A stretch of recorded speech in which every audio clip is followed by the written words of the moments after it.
ഇന്നത്തെ ക്ലാസ്സിൽ നമ്മൾ SSC GD പരീക്ഷയിൽ മുൻ വർഷങ്ങളിൽ ചോദിച്ചിട്ടുള്ള കുറച്ച് ചോദ്യങ്ങളാണ് ചെയ്തു നോക്കുന്നത്. ഈ ചോദ്യങ്ങൾ പലതും പല പ്രാവശ്യം വീണ്ടും ആവർത്തിച്ച് ചോദിച്ചിട്ടുള്ള ചോദ്യങ്ങളാണ്. അതുകൊണ്ട് തന്നെ വളരെ പ്രധാനപ്പെട്ട ഒരു ക്ലാസ് ആണ്. ഈ പറയുന്ന ചോദ്യങ്ങൾക്കുള്ള ചില ഷോർട്ട് കട്ടുകളൊക്കെ ഉണ്ട്. അതൊന്ന് മനസ്സിലാക്കി വെച്ചേക്കാമെങ്കിൽ നല്ലപോലെ നിങ്ങൾക്ക് പരീക്ഷയ്ക്ക് സ്കോർ ചെയ്യാനായിട്ട് പറ്റും. പല ചോദ്യങ്ങളും വളരെ എളുപ്പമുള്ള ചോദ്യങ്ങളാണ്, എന്നാൽ ചിലതൊക്കെ ഒന്ന് അല്പം ആലോചിക്കേണ്ടതായിട്ടുള്ള ചോദ്യങ്ങളുമുണ്ട്. അപ്പോൾ നമുക്ക് ഒട്ടും സമയം കളയേണ്ട, ആദ്യത്തെ ചോദ്യത്തിലേക്ക് പോകാം. ആദ്യത്തെ ചോദ്യം ഇതാണ്: a shopkeeper where sold 2 mobiles for ₹195 each. He gaining 5% on one and losing 5% on another. So ഈ പാറ്റേണിലുള്ള ഒരു ചോദ്യം വന്നാൽ നിങ്ങൾ ആദ്യം നോക്കേണ്ടത് ഇത്രയേ ഉള്ളൂ മക്കളെ. ഈ രണ്ട് സാധനങ്ങളും വിൽക്കുന്നത് ഒരേ വിലക്കാണോ? അതെ. വിൽക്കുന്നത് ഒരേ വിലക്കാണോ? അതെ. ഒരെണ്ണത്തിൽ 5% ഗെയിനും ഒരെണ്ണത്തിൽ 5% നഷ്ടവും സംഭവിച്ചു.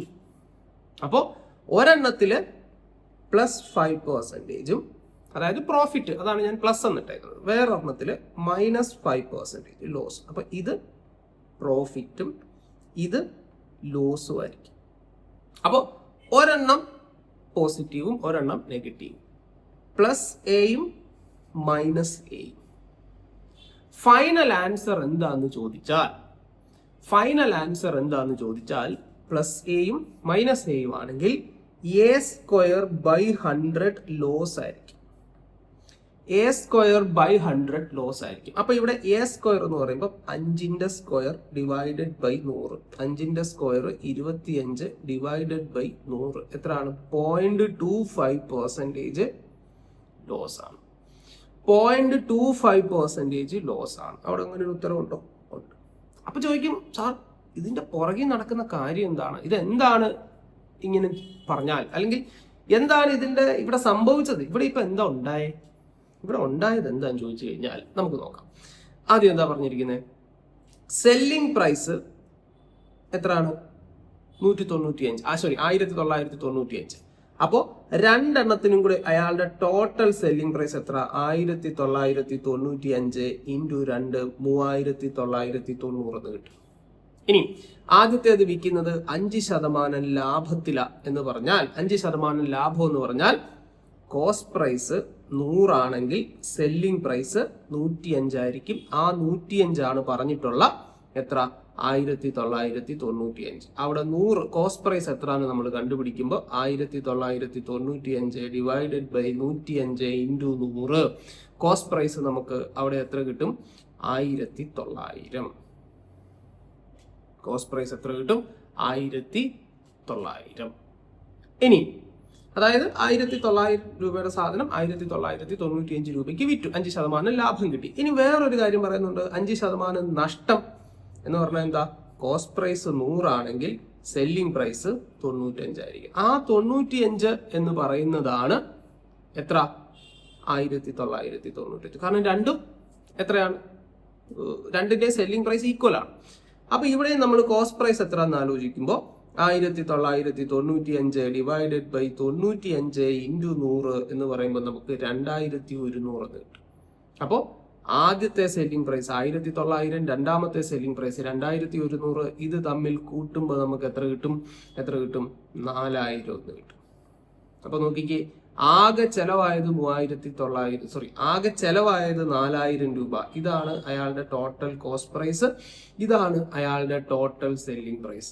4000 ചെലവായ ആളിന് 3990 കിട്ടിയുള്ളൂ. എത്ര രൂപ നഷ്ടം? അയാൾക്ക് 10 രൂപ നഷ്ടം. നഷ്ട ശതമാനമാണ് കണ്ടുപിടിക്കേണ്ടത്. Loss divided by cost price. ഇതൊക്കെ നമ്മൾ പ്രോഫിറ്റ് ആൻഡ് ലോസിൽ വിശദമായി പറഞ്ഞിട്ടുള്ളതാണ്. × 100 1/4 എത്ര? 0.25% ലോസ് എന്ന് കിട്ടും. അപ്പൊ ഇതാണ് ഇതിന്റെ പുറകിൽ നടക്കുന്നത്. നമ്മൾ ഇത്രയും ചെയ്യേണ്ട യാതൊരു കാര്യവുമില്ല. നമ്മൾ ഈ കാര്യം ഓർത്താൽ മതി. A% പ്രോഫിറ്റും A% ലോസും ആണോ? സെല്ലിംഗ് പ്രൈസ് രണ്ടും ഈക്വൽ ആണോ? അങ്ങനെയാണെങ്കിൽ ടോട്ടൽ പ്രോഫിറ്റ് ടോട്ടൽ അവിടെ എന്താ സംഭവിക്കുക എന്ന് ചോദിച്ചാൽ, നെറ്റ് എഫക്ട് എന്താന്ന് ചോദിച്ചാൽ A²/100 ലോസ് ആയിരിക്കും. A²/100 ലോസ് ആയിരിക്കും. അപ്പൊ എത്ര കിട്ടും? 0.25 എന്ന് നമുക്ക് കിട്ടും. ഓക്കെ. രണ്ടാമത്തെ ചോദ്യം രണ്ടാമത്തെ ചോദ്യം നോക്കാം. രണ്ടാമത്തെ ചോദ്യം എന്താ? The difference between percentages of P and Q is 8 years and the ratio of their percentages is 2:3. 2ഉം 3ഉം ആണ് അവരുടെ പ്രസന്റ് ഏജ് തമ്മിലുള്ള റേഷ്യോ. അപ്പൊ ഡിഫറൻസ് 8 വയസ്സാന്ന് പറഞ്ഞിട്ടുണ്ട്. ശരിക്കും അവരുടെ വയസ്സ് അറിയത്തില്ല, 2ഉം 3ഉം ആണ് റേഷ്യോ. അപ്പൊ നമ്മൾ ഈ റേഷ്യോന്റെ ശരിക്കുള്ള വയസ്സ് അറിയാത്തത് കൊണ്ട് നമ്മൾ റേഷ്യോന്റെ ഡിഫറൻസ് എടുക്കും. 2ന്റെയും 3ന്റെയും ഡിഫറൻസ് എത്ര? 1 എന്ന് പറയുന്നത് എത്രയാണ്? 8. എന്തുവാ കണ്ടുപിടിക്കണ്ടേ? വാട്ട് ഈസ് പീസ് ഏജ്? 1 എന്ന് പറയുന്നത് 8 ആണെന്ന് കിട്ടി. പിയുടെ വയസ്സിനെ റെപ്രസെന്റ് ചെയ്യുന്ന വാല്യൂ 2 ആണ്. 1 8 ആണെങ്കിൽ 2 എന്ന് പറഞ്ഞാൽ 16 ആയിരിക്കും. ആൻസർ എത്ര കിട്ടി? 16 വയസ്സ്. കണ്ടോ, വളരെ പെട്ടെന്ന് നമുക്ക് ആൻസർ കിട്ടി. എത്രയാണ്? 16 വയസ്സ്. അടുത്ത ചോദ്യം, what is the least number to be added 4, 5, 2, 3 to make it a perfect square? അപ്പം ഇതിനോട് അടുത്ത് വരുന്ന പെർഫെക്റ്റ് സ്ക്വയർ ഏതാണ്? ഒരു 100 വരെയുള്ള നമ്പേഴ്സിന്റെ പെർഫെക്റ്റ് സ്ക്വയർ ഒക്കെ ഓർത്തിരിക്കാനൊക്കെ ഞാൻ പറഞ്ഞിട്ടുണ്ട് നിങ്ങളോട്. അങ്ങനെ ഓർത്തിരിക്കാമെങ്കിൽ പെട്ടെന്ന് നിങ്ങൾക്ക് കിട്ടും. അല്ലെങ്കിൽ നിങ്ങൾ അപ്രോക്സിമേറ്റ്ലി വെച്ച് ഇപ്പൊ 6ന്റെ സ്ക്വയർ 36, അപ്പൊ 60ന്റെ സ്ക്വയർ 3600, 7ന്റെ സ്ക്വയർ 49, അപ്പൊ 70ന്റെ സ്ക്വയർ എത്രയായിരിക്കും? 4900. അപ്പൊ ഇത് അത്രയും പോകണ്ട. അപ്പൊ ഒരു 65ന്റെ സ്ക്വയർ. അപ്പൊ നമ്മൾ 65ന്റെ സ്ക്വയർ ഒക്കെ എങ്ങനെ? അപ്പൊ നമുക്ക് മനസ്സിലായി സംഭവം 60നും 70നും ഇടയ്ക്കാണെന്ന്. അപ്പൊ 70 വരെ പോകണം. അപ്പൊ ഞാൻ ഏകദേശം 65ന്റെ കണ്ടുപിടിച്ചു. 65ന്റെ സ്ക്വയർ എത്ര? 65ന്റെ സ്ക്വയർ കണ്ടുപിടിക്കാൻ എളുപ്പമാണ്. 5ൽ അവസാനിക്കുന്ന സംഖ്യയുടെ സ്ക്വയർ, 5ന്റെ സ്ക്വയർ ആദ്യം എഴുതുക 25, 6ന് തൊട്ടടുത്ത നമ്പറായി 7 കൊണ്ട് ഗുണിക്കുക, 6 × 7 42. ഓക്കെ, അപ്പൊ അതിനേക്കാൾ ഇച്ചിരി കൂടെ ഒക്കെ പോകണം. അപ്പൊ ഞാനൊരു 67ന്റെ സ്ക്വയർ കണ്ടുപിടിച്ചു നോക്കി. 67ന്റെ സ്ക്വയർ കണ്ടുപിടിച്ചപ്പോൾ എനിക്ക് 4489 എന്ന് കിട്ടി. ഓക്കെ, അടുത്ത് വരുന്നുണ്ട്. വീണ്ടും ഞാൻ 68ന്റെ സ്ക്വയർ കണ്ടുപിടിച്ചു നോക്കി. 68ന്റെ സ്ക്വയർ എന്ന് പറയുമ്പോൾ എത്രയാണ്? 68ന്റെ സ്ക്വയർ 4624 എന്ന് എനിക്ക് കിട്ടി. ഓക്കെ, ഇനി നോക്കിക്കേ, ഇതിന്റെ രണ്ടിന്റെ ഇടയ്ക്കല്ലേ ഇത് വരുന്നത്? ഏതാ? ഈ 4523 എന്ന് പറയുന്നത് ഇതിന്റെ രണ്ടിന്റെയും ഇടയ്ക്കാണ് വരുന്നത്. ഓക്കെ, ഇനി നമുക്ക് എന്താ ഈ 4523 ഇത് പെർഫെക്റ്റ് സ്ക്വയർ ആവണം. എത്രയും കൂടെ കൂട്ടിയാൽ പെർഫെക്റ്റ് സ്ക്വയർ ആവും. ഇപ്പൊ 4523 കഴിഞ്ഞ് വരുന്ന പെർഫെക്റ്റ് സ്ക്വയർ എന്ന് പറയുന്നത് ഇതാണ്, ഈ 4624. അപ്പൊ ഇത് തമ്മിലുള്ള വ്യത്യാസം എടുത്താൽ പോരെ? മതി. 4624 നിന്നും 4523 അങ്ങ് കുറച്ചാൽ മതി. എത്ര കിട്ടും നമുക്ക്? 101 അല്ലെ? അപ്പൊ എത്രയും കൂടി ആഡ് ചെയ്താൽ ഇത് പെർഫെക്റ്റ് സ്ക്വയർ ആകും. 101 കൂടെ കൂട്ടിയാൽ പെർഫെക്റ്റ് സ്ക്വയർ ആകും. സോ ആൻസർ എത്രയാ? Option A 101. Option A 101. Yes. So നമുക്ക് അടുത്ത ചോദ്യം നോക്കാം. അടുത്ത ചോദ്യം, ഫൈൻഡ് ദി HCF ഓഫ് 4/9, 2/5, 6/8, 2/5. അപ്പം ഭിന്നസംഖ്യകളുടെ HCF കണ്ടുപിടിക്കണം. HCF of fractions is equal to HCF of numerator divided by LCM of denominator. ഭിന്നസംഖ്യകളെ LCM HCF എന്ന് പറഞ്ഞ ക്ലാസ്സിൽ നമ്മൾ ഇത് പറഞ്ഞിട്ടുള്ളതാണ്. HCF ഭിന്നസംഖ്യകളുടെ LCM കണ്ടുപിടിക്കാൻ ചോദിച്ചാലും HCF കണ്ടുപിടിക്കാൻ ചോദിച്ചാലും എളുപ്പമാണ്. LCM ആണ് കണ്ടുപിടിക്കാൻ ചോദിച്ചാൽ LCM മോളിൽ വരും, HCF താഴെ വരും. അതായത് മോളിലുള്ളതിന്റെ LCM ഡിവൈഡഡ് ബൈ താഴെയുള്ളതിന്റെ HCF. അതായത് അംശത്തിന്റെ LCM ഡിവൈഡഡ് ബൈ ഛേദത്തിന്റെ HCF. അതായത് ന്യൂമറേറ്റർ മുകളിലുള്ളത്, അതാണ് ന്യൂമറേറ്റർ. ഒരു ഭിന്നസംഖ്യയിൽ മുകളിൽ എഴുതുന്നതിനെ ന്യൂമറേറ്റർ എന്നും താഴെ എഴുതുന്നതിനെ ഡിനോമിനേറ്റർ എന്നും അല്ലേ പറയുക. അപ്പോൾ മുകളിൽ എഴുതുന്ന സംഖ്യകളുടെ LCM ഡിവൈഡഡ് ബൈ താഴെ എഴുതുന്ന സംഖ്യകളുടെ HCF ആണ് എന്ത് കണ്ടുപിടിക്കാൻ ചോദിച്ചാൽ? LCM കണ്ടുപിടിക്കാൻ ചോദിച്ചാൽ. നമ്മളോട് ചോദിച്ചിരിക്കുന്ന LCM അല്ല, HCF. HCF കണ്ടുപിടിക്കാൻ പറഞ്ഞാൽ എന്താണോ കണ്ടുപിടിക്കാൻ ചോദിക്കുന്നത് അത് മുകളിൽ വരുമെന്ന് നോക്കുക. HCF കണ്ടുപിടിക്കണം എന്ന് പറഞ്ഞാൽ HCF of numerator divided by LCM of denominator. Okay, അപ്പൊ ഇവിടെ നമുക്ക് ഈ 2/5 ഒരു പ്രാവശ്യം എടുത്താൽ മതി. അത് 2 പ്രാവശ്യം കൊടുത്തിട്ടുണ്ട്. അപ്പൊ അതുകൊണ്ട് ഒറ്റ പ്രാവശ്യം അതിന് എടുത്താൽ മതി. കാരണം ഒരു സംഖ്യ പല പ്രാവശ്യം വന്നാലും ആ സംഖ്യ തന്നെ ആണല്ലോ. അപ്പൊ അതിനെ വീണ്ടും വീണ്ടും നമ്മൾ ഇങ്ങനെ എഴുതി നോക്കേണ്ട ആവശ്യമില്ല. അപ്പൊ ഇവിടെ HCF ഓഫ് എത്ര വരും? മുകളിലുള്ള സംഖ്യകൾ 4, 2, 6. കാരണം ഭിന്നസംഖ്യകൾ 4/9, 2/5, 6/8 ആണ്. 2/5 രണ്ടെണ്ണം ഒരെണ്ണം എടുത്തു. അപ്പൊ മുകളിലുള്ള എടുക്കുമ്പോൾ 4, 2, 6 അല്ലേ വരിക. Okay, divided by LCM of താഴെയുള്ളത് 9, 5, 8. 9, 5, 8. ഓക്കെ, ഇനി ശ്രദ്ധിക്കാം. HCF കണ്ടുപിടിക്കുക. 2ന്റെയും 4ന്റെയും 6ന്റെയും HCF കോമൺ ആയിട്ടുള്ള ഏതാ ഉള്ളത്? എല്ലാവരെയും ഹരിക്കാൻ പറ്റുന്ന ഏറ്റവും വലിയ ആള്, അതാണ് HCF എന്ന് പറയുമ്പോൾ. ഏതുണ്ട്? 2. ഡിവൈഡ് ബൈ LCM എത്ര? എല്ലാവരെയും മൾട്ടിപ്പിൾ ആയിരിക്കണം, ഏറ്റവും ചെറുതുമായിരിക്കണം. അപ്പോൾ 9, 5, 8 ഇവർക്ക് കോമൺ ഫാക്ടർ ഒന്നും ഇല്ല. അപ്പം നേരെ മൾട്ടിപ്ലൈ ചെയ്യുക. 9 × 5 45, 45 × 8 അല്ലെങ്കിൽ 8 × 5 40, 40 × 9 360, 360 എന്ന് കിട്ടും. 2/360 ഒന്നുകൂടെ ചെറുതാക്കിയാൽ നമുക്ക് എന്ത് പറയാം? 1/180. അങ്ങനെ ഒരു ഓപ്ഷൻ ഉണ്ടോ? യെസ്, 1/180. ശരിയാണോ? തീർച്ചയായും 1/180. അടുത്ത ചോദ്യം നോക്കാം. A, B, C together can finish a piece of work in 4 days. A alone can do it in 12 days and B alone in 18 days. How many days will be taken by C to do it alone? Okay. So ആദ്യം പറഞ്ഞിരിക്കുന്നത് A, B, C ഇവരെല്ലാവരും കൂടെ 4 ദിവസം കൊണ്ട് ചെയ്യുമെന്നും പിന്നെ A ഒറ്റയ്ക്ക് 12 ദിവസം കൊണ്ട് ചെയ്യുമെന്നും B ഒറ്റയ്ക്ക് 18 ദിവസം കൊണ്ട് ചെയ്യുമെന്നാണ് പറഞ്ഞിരിക്കുന്നത് ടൈം. ഇനി ടോട്ടൽ വർക്ക് എന്ന് പറഞ്ഞാൽ എന്താ? നമ്മൾ ടൈം ആൻഡ് വർക്കിൽ പറഞ്ഞിട്ടുണ്ട്, തന്നിരിക്കുന്ന സമയങ്ങളുടെ LCM ആയിരിക്കും 4, 12, 18. LCM എത്ര കിട്ടും? LCM എന്ന് പറഞ്ഞാൽ ഇവരുടെ എല്ലാവരുടെയും മൾട്ടിപ്പിൾ ആയിരിക്കണം, ഇവരുടെ എല്ലാവരുടെയും ഗുണിതമായിരിക്കണം, ഏറ്റവും ചെറുതായിരിക്കണം. ഏതാ ഉള്ളത്? 36. ഇവരുടെ എല്ലാവരുടെയും LCM എടുത്തു, അതായത് 4ന്റെയും 12ന്റെയും 18ന്റെയും LCM എത്ര കിട്ടി നമുക്ക്? 36. ഇനി നമുക്ക് എന്താ വേണ്ടേ? ഇനി നമുക്ക് ഇവരുടെ എഫിഷ്യൻസി കണ്ടുപിടിക്കണം. എഫിഷ്യൻസി എന്ന് പറഞ്ഞാൽ എന്താ? Work divided by time. 36 ആണ് വർക്ക്, 4 ആണ് ടൈം. ഇവിടെയും 36/12, 36/18. ഇവിടെ എത്ര കിട്ടും? 36നെ 4 കൊണ്ട് ഹരിച്ചാൽ 9.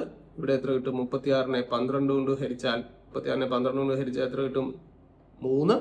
36നെ 18 കൊണ്ട് ഹരിച്ചാൽ എത്ര കിട്ടും? 2. അപ്പൊ നോക്കിക്കേ, എയുടെയും ബിയുടെയും സിയുടെയും കൂടെ എഫിഷ്യൻസി എന്ന് പറഞ്ഞാൽ 9 ആണ്. അതില് ഈ 9 എന്ന് പറഞ്ഞാൽ A+B+Cയുടെ എഫിഷ്യൻസി ആണ് 9. അതിൽ എയുടേത് 3ഉം ബിയുടേത് 2ഉം ആണ്. അത് എയും ബിയും കൂടെ കൂട്ടിയാൽ എത്ര കിട്ടും? 3+2 5 കിട്ടും. പ്ലസ് സിയുടെ എഫിഷ്യൻസി ആണ് 9. അപ്പൊ നമുക്ക് മനസ്സിലായി സിയുടെ എഫിഷ്യൻസി എന്ന് പറയുന്നത് എത്രയായിരിക്കും? 4 ആയിരിക്കും. സിയുടെ എഫിഷ്യൻസി 4 ആയിരിക്കും. കണ്ടുപിടിക്കേണ്ട എന്തുവാ? സിക്ക് ഈ ജോലി ചെയ്യാൻ വേണ്ട ടൈം ആണ് കണ്ടുപിടിക്കേണ്ടത്. സി ഒറ്റയ്ക്ക് ഈ ജോലി ചെയ്യാൻ വേണ്ട time. Time is equal to work divided by efficiency. Work എത്ര? 36. എഫിഷ്യൻസി എത്ര? സിയുടെ എഫിഷ്യൻസി എത്ര? 4. എത്ര ദിവസം വേണം? 9 ദിവസം വേണം. ഓപ്ഷനിലുണ്ടോ? ഉണ്ട്. ഓപ്ഷൻ സി ശരിയാണോ? തീർച്ചയായും. ഓക്കെ, സോ നമുക്ക് അടുത്ത ചോദ്യം നോക്കാം. The ratio of volume of 2 cubes is 64:1331. What is the ratio of their total surface area? അപ്പൊ ക്യൂബ് എന്ന് പറയുമ്പോൾ അതിന്റെ 2 കാര്യങ്ങൾ പഠിച്ചോണം. ഒന്ന്, അതിന്റെ volume is equal to A cube. 9 cube എന്ന് തോന്നും കണ്ടാൽ, അതിന്റെ കൈയക്ഷരത്തിന്റെ മിടുക്കാണ്. A cube. ഇനി ടോട്ടൽ സർഫസ് ഏരിയ എന്ന് പറഞ്ഞാൽ 6A². സോ ക്യൂബിന്റെ ഈ 2 കാര്യങ്ങൾ ഓർത്തു വെച്ചോണം. വോളിയം, വ്യാപ്തം കണ്ടുപിടിക്കാൻ പറഞ്ഞാൽ A ക്യൂബും ടോട്ടൽ സർഫസ് ഏരിയ, വിസ്തീർണം അങ്ങനെ തോന്നുന്നു മലയാളം, 6A² എന്ന് കിട്ടും. സോ നമുക്ക് ഇത് 2 തമ്മിലുള്ള വോളിയമാണ് പറഞ്ഞിരിക്കുന്നത്. So A cube is to B cube. A cube എന്ന് പറഞ്ഞാൽ എത്രയാണ്? A ക്യൂബ് എന്ന് പറഞ്ഞാൽ എത്രയാണ്? 64. B ക്യൂബ്, അടുത്ത ക്യൂബിന്റെ വോളിയം 1331. അപ്പൊ ഞാൻ ചോദിക്കട്ടെ, A എത്ര ആയിരിക്കും? ക്യൂബ് റൂട്ട് ഓഫ് 64 എത്ര കിട്ടും? A is equal to 4. കാരണം 4ന്റെ ക്യൂബാണ് 64. ഏതിന്റെ ക്യൂബാണ്? 1331. 11ന്റെ ക്യൂബാണ്. അപ്പം A കിട്ടി. ഇനി നമുക്ക് വേണ്ട എന്താ? 6A² ആണ് വേണ്ടത്, അല്ലേ? അപ്പൊ 6 × 4ന്റെ സ്ക്വയർ ഈസ് ടു 6 × 11ന്റെ സ്ക്വയർ. റേഷ്യോ ആണ് വേണ്ടത്. അപ്പൊ നമ്മൾ 2ഇടത്തും കോമൺ ആയിട്ടുള്ളത് നമുക്ക് വെട്ടിക്കളയാം. ഏതാണ്? 6 2ഇടത്തുനിന്നും അങ്ങ് കളയാം. പിന്നെ 4ന്റെ സ്ക്വയർ 16, 11ന്റെ സ്ക്വയർ 121. സോ ആൻസർ എത്ര കിട്ടും? 16:121. 16:121. ശരിയാണോ? തീർച്ചയായും. യെസ്. സോ നമുക്ക് അടുത്ത ചോദ്യം നോക്കാം. The ratio of marks of Arjun and Karan. So അർജുനും കരണും എത്ര മാർക്കിന്റെ ratio? 2:3. If the marks of Arjun are 22 less than the marks of Karan. കരന്റെ മാർക്കിനേക്കാളും 22 കുറവാണ്. അപ്പൊ ഇത് 2 തമ്മിലുള്ള ഡിഫറൻസ് 1. ആ 1 എന്ന് പറയുന്നത് എത്രയാണ്? 22 ആണ്. ചോദ്യം എന്തുവാ? Find the total marks of Arjun and Karan. മക്കളെ, അർജുന്റെ മാർക്കിനെ നമ്മൾ 2 ആയിട്ട് എടുത്തു, കരന്റെ മാർക്കിനെ 3 ആയിട്ട് എടുത്തു. 3ഉം 2ഉം 5. അപ്പോ 1 22 ആണെങ്കിൽ 22 ഇൻറ്റു 5 എത്ര കിട്ടും? 110 എന്ന് കിട്ടും. 110 എന്ന് നമുക്ക് ആൻസർ കിട്ടും. Option A 110. അടുത്തത് 8ാമത്തെ ചോദ്യം. If the shopkeeper gives 6 articles for free for every purchase of 18 articles, then find the overall discount percentage. അതായത് 18 എണ്ണം വിൽക്കുമ്പം 6 എണ്ണം ഫ്രീ ആയിട്ട് കൊടുക്കും. അപ്പൊ നമ്മൾ വിചാരിക്കും 18 എണ്ണം വിൽക്കുമ്പം 6 എണ്ണം ഫ്രീ ആയിട്ട് കൊടുത്താൽ എത്ര ശതമാനമായിരിക്കും ഡിസ്കൗണ്ട്? 18ൽ 6 ഫ്രീ ആയിട്ട് കൊടുക്കുന്നു. അപ്പൊ നമ്മൾ എഴുതും 1/3 × 100 എന്ന് എഴുതും അല്ലെ. 6നെ 18 കൊണ്ട് ഹരിക്കുമ്പോൾ 6ൽ 6 ഒരു പ്രാവശ്യം, 18ൽ 6 3 പ്രാവശ്യം. 1/3 × 100 എത്ര കിട്ടും? 100നെ 3 കൊണ്ട് ഹരിച്ചാൽ 33.33% ഉത്തരം എഴുതും. വളരെ തെറ്റാണ്. കാരണം എന്താ? എന്റെ മക്കളെ, 18 എണ്ണം മേടിച്ചപ്പോഴല്ലേ നിങ്ങൾക്ക് 6 എണ്ണം ഫ്രീ കിട്ടി. അപ്പൊ നിങ്ങളുടെ കയ്യിൽ എത്ര എണ്ണം ഉണ്ട്? 18 എണ്ണം മേടിച്ചപ്പോൾ 6 എണ്ണം ഫ്രീ കിട്ടി. നിങ്ങളുടെ കയ്യിൽ 18 എണ്ണം ഉണ്ട്, 6 എണ്ണം ഫ്രീ കിട്ടിയത് കൊണ്ട് 24 എണ്ണം ഉണ്ട്. ആ 24 എണ്ണത്തിലല്ലേ കുഞ്ഞെ 6 എണ്ണം ഫ്രീ കിട്ടിയത്? എടാ, ആകെ 24 എണ്ണം കയ്യിൽ ഇരിപ്പുണ്ട്, അതിൽ 6 എണ്ണമാണ് ഫ്രീ. അത് എത്ര ശതമാനം എന്നാ ചോദിച്ചേക്കുന്നത്. സോ 1/4 × 100 എത്ര കിട്ടും? 25% എന്ന് നമുക്ക് ആൻസർ കിട്ടും. ഓപ്ഷൻ എ ശരിയാണോ? യെസ്, ഇത്രയേ ഉള്ളൂ. അപ്പം ഇങ്ങനെ ചെയ്ത് തെറ്റിക്കരുത് കേട്ടോ. ഓക്കെ, അടുത്ത ചോദ്യം. The volume of a cone of radius 13 cm is 507 pi cm3. Find its height. അതായത് the volume of a cone of radius 13 cm. അപ്പം റേഡിയസ് അറിയാം 13. വോളിയം ഓഫ് എ കോണിന്റെ വോളിയം എങ്ങനെയാ കണ്ടുപിടിക്കുന്നത്? 1/3 πr²h. ഓക്കെ, ഇവിടെ അത് പറഞ്ഞിട്ടുണ്ട് 507 പൈ ആണെന്ന് പറഞ്ഞിട്ടുണ്ട്. ഈ രണ്ട് സൈഡിലും പൈ നമുക്ക് വെട്ടിക്കളയാം. ബിക്കോസ് നമ്മുടെ ആൻസർ ഇവിടെ പൈ അവര് പറഞ്ഞിട്ടുണ്ട്. കറക്റ്റ് പൈയുടെ വാല്യൂ ഇട്ട് കൊടുത്തിട്ടില്ല. അപ്പൊ നമുക്ക് പയ്യെ അങ്ങ് കളയാം. ഇനി നോക്കിക്കേ, 1/3 r²h എന്ന് പറയുന്നതാണ് 507. ഓക്കെ, അതില് r² പറഞ്ഞിട്ടുണ്ട് അല്ലെ. 1/3 1/3 × 13² × h എന്ന് പറയുന്നതാണ് 507 ആണേ. അപ്പൊ നമ്മൾ നോക്കുമ്പോ ഈ 13² 169 വേണമെങ്കിൽ നിങ്ങൾക്ക് അതിനെയൊക്കെ വെട്ടിക്കളഞ്ഞൊക്കെ എങ്കിൽ പോട്ടെ. 1/3 × 169 × h is equal to 507. ഇങ്ങനെ എഴുതാം. അപ്പൊ നോക്കിക്കോ, നമുക്ക് ഈ h കണ്ടുപിടിക്കണമെങ്കിൽ നമ്മൾ എന്ത് ചെയ്യും? h is equal to എന്തായിരിക്കും?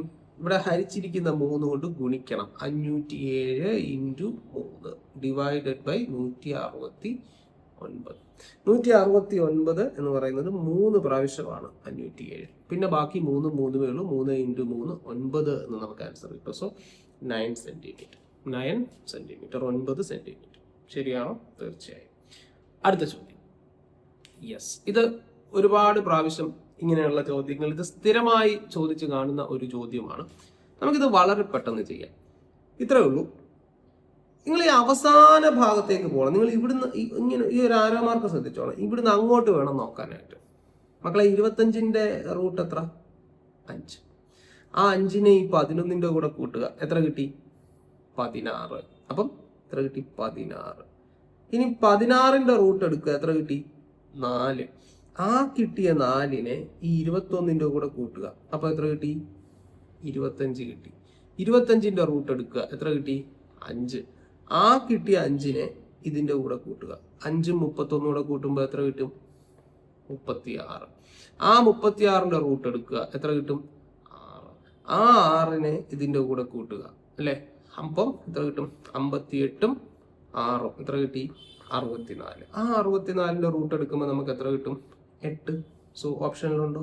ഉണ്ട്. വളരെ പെട്ടെന്ന് നമുക്ക് ചെയ്യാനായിട്ട് പറ്റുന്ന ഒരു ചോദ്യമാണ്. ആൻസർ എത്ര കിട്ടി? 8. ശരിയാണോ? തീർച്ചയായും. അടുത്ത ചോദ്യം.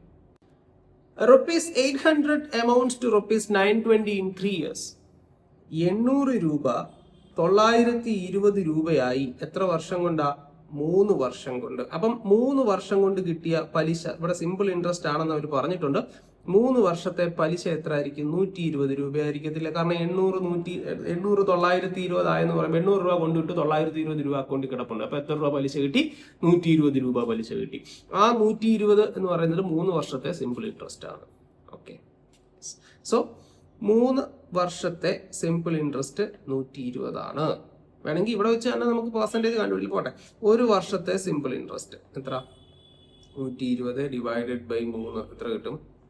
40. ഈ 40 എന്ന് പറയുന്നത് 800ന്റെ എത്ര ശതമാനമാണ്? നമുക്ക് റേറ്റ് പെർസെൻറ്റേജ് കിട്ടും. കാരണം ഇവിടെ ചോദ്യം എന്താ? If the interest rate is increased by 3%. അപ്പൊ നമുക്ക് ഇൻട്രസ്റ്റ് റേറ്റ് വേണം. So rate percentage is equal to interest divided by principal into 100. Interest എത്ര? 40. പ്രിൻസിപ്പൽ എത്ര? 800 ഇൻറ്റു 100. അപ്പോൾ എത്ര കിട്ടും? 40/8 5% എന്ന് കിട്ടും. ഇപ്പൊ നമ്മൾ ഇനി എന്താ ചെയ്യാൻ പോകുന്നത്? ഈ 5% എന്ന് പറയുന്നതിന്റെ കൂടെ ഒരു 3% കൂടെ കൂട്ടി 8% ആക്കുന്നു. 3 കൊല്ലം കഴിഞ്ഞ് എത്ര കിട്ടുമെന്നാണ് ചോദ്യം. ഇത്ര ആലോചിച്ചാൽ മതി. ഇപ്പൊ 8% അല്ലേ പലിശ ഒരു കൊല്ലത്തേക്ക്? അപ്പൊ 3 കൊല്ലത്തേക്ക് എത്ര? 8% ഇൻറ്റു 3 24% പലിശ കിട്ടും അല്ലെ? 24% പലിശ കിട്ടും. അപ്പൊ ആ 24% പലിശ കിട്ടിയാൽ എത്ര രൂപയായിരിക്കും എന്നാണ് ചോദ്യം. ഇത്രയും ഉള്ളൂ. 800 അല്ലേ പ്രിൻസിപ്പൽ എമൗണ്ട്? അതെ. 24% പലിശ കിട്ടിക്കഴിയുമ്പോൾ മുതലും പലിശയും കൂടെ എത്ര എന്നാ ചോദ്യം. 24% പലിശ കിട്ടുക എന്ന് പറയുമ്പോൾ മുതലും പലിശയും കൂടെ എത്രയാണെന്ന് ചോദിച്ചാൽ മുതൽ 100% എടുത്താൽ പലിശ 3 കൊല്ലം കൊണ്ട് 24% കിട്ടും. അപ്പൊ മൊത്തം എത്ര? 124%. അല്ലെങ്കിൽ 24% കണ്ടുപിടിച്ചിട്ട് പിന്നെ ഇതിന്റെ കൂടെ കൂട്ടാൻ നടക്കണം. ഇതാകുമ്പോൾ ഒറ്റ കാൽക്കുലേഷനേ ഉള്ളൂ. 124നെ 8 കൊണ്ട് ഗുണിക്കുക, 992 എന്ന ആൻസർ കിട്ടും. സോ 992. ഓക്കെ, നമുക്ക് വേറെ രീതിയിലൊക്കെ ചെയ്യാം കേട്ടോ. അടുത്ത ചോദ്യം. സോ ആൻസർ എത്ര കിട്ടി? 992. അടുത്ത ചോദ്യം 12ാമത്തെ ചോദ്യം. The Dawn stream speed of A boat is 80 km/h and it travels A distance of 320 km upstream in 8 hours. Find the speed of the boat in still water.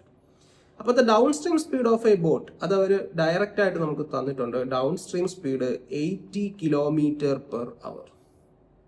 Upstream speed നമ്മൾ കണ്ടുപിടിക്കണം. അതിനുവേണ്ടി distance പറഞ്ഞിട്ടുണ്ട് 320, time പറഞ്ഞിട്ടുണ്ട് 8. ഡിസ്റ്റൻസിനെ time കൊണ്ട് ഹരിക്കുമ്പോഴല്ലേ സ്പീഡ് കിട്ടുക. Speed is equal to distance by time.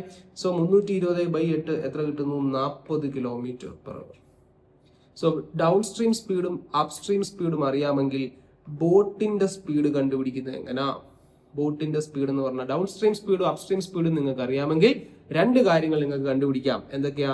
ബോട്ടിന്റെ സ്പീഡ് എന്ന് പറഞ്ഞാൽ downstream plus upstream divided by 2ഉം സ്ട്രീമിന്റെ സ്പീഡ് എന്ന് പറഞ്ഞാൽ downstream minus upstream divided by 2. അപ്പൊ മക്കളെ എത്രയേ ഉള്ളൂ?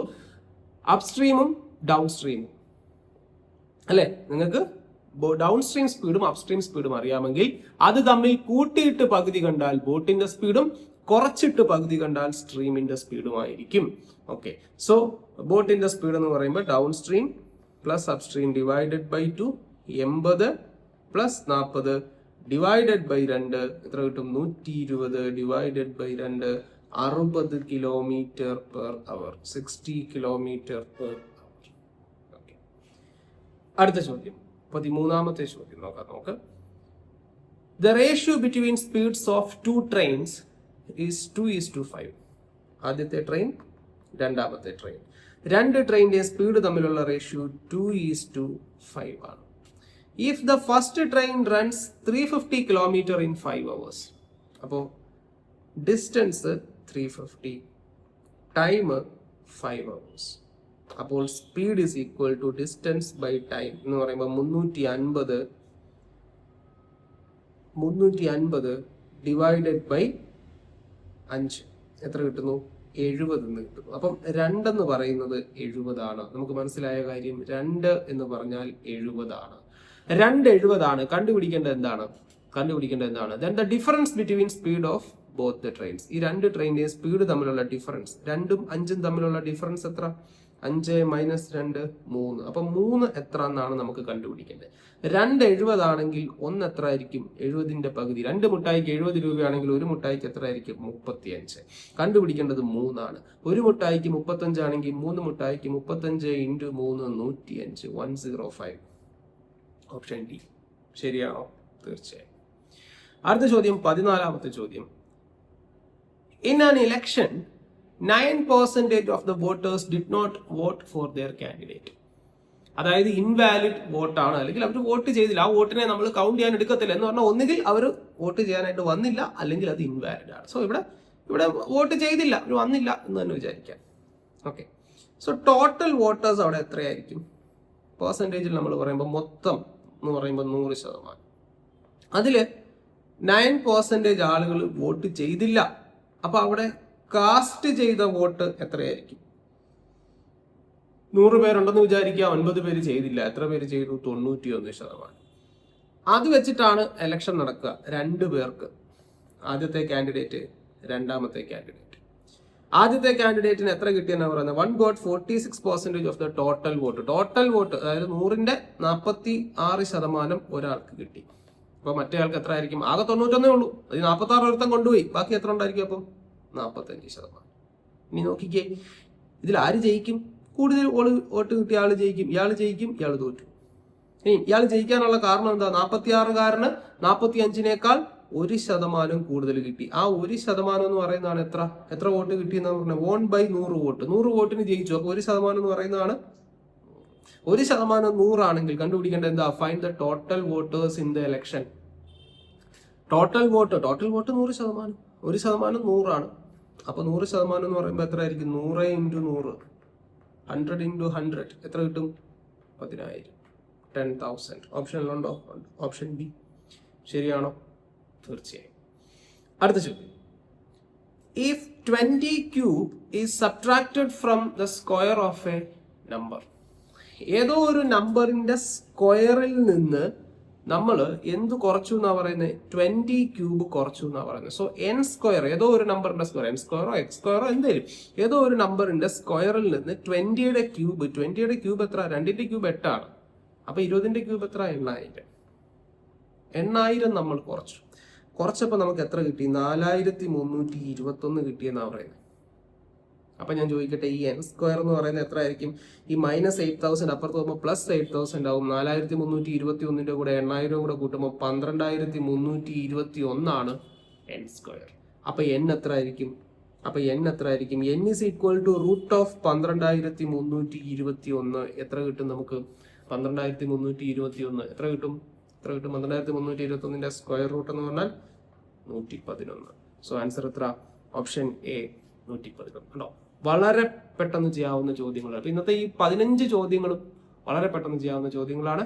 അല്പം ആലോചിക്കേണ്ട 1-2 ചോദ്യങ്ങൾ മാത്രമേ ഉള്ളൂ. ബാക്കിയെല്ലാം വളരെ പെട്ടെന്ന് ചെയ്യാവുന്ന ചോദ്യങ്ങളാണ്.